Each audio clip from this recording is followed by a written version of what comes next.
एक छोटे से गांव में गौरी अम्मा नाम की एक बूढ़ी महिला रहती थी। उनके पति का देहांत कई साल पहले हो गया था और उनके बच्चे शहर में बस चुके थे। वह अपनी छोटी सी झोपड़ी में अकेली रहती थीं। उनके जीवन का एकमात्र सहारा था उनका बगीचा, जिसमें तरह तरह के फूल और पौधे लगे थे। हर सुबह सूरज की पहली किरण के साथ गौरी अम्मा उठती, मिट्टी में पानी डालती और अपने पौधों से बातें करती। वह कहती, तुम ही तो मेरे सच्चे साथी हो। गांव वाले जब भी उन्हें देखते मुस्कुरा देते, पर किसी के पास उनके लिए ज्यादा समय नहीं था। एक दिन गांव में शहर से एक छोटा लड़का आया, नाम था राजू। वह अपने मामा के घर रहने आया था। एक सुबह उसने गौरी अम्मा को अकेले बगीचे में काम करते देखा। उसे अम्मा पर दया आई तो वह उनके पास गया और बोला, अम्मा, मैं आपकी मदद कर दूं। गौरी अम्मा मुस्कुराईं और बोली, क्यों नहीं बेटा, आओ।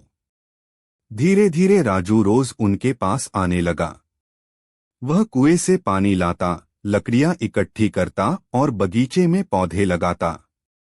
बदले में गौरी अम्मा उसे कहानियां सुनाती, राजा रानी की, जंगल की और कभी अपने पुराने दिनों की। दोनों के बीच एक प्यारा रिश्ता बन गया, जैसे दादी और पोता। अब गौरी अम्मा के चेहरे पर हमेशा मुस्कान रहती थी। एक रात गांव में भयंकर तूफान आया। तेज हवा चल रही थी, बिजली चमक रही थी और बारिश लगातार हो रही थी। गौरी अम्मा की पुरानी झोपड़ी का छप्पर उड़ने लगा।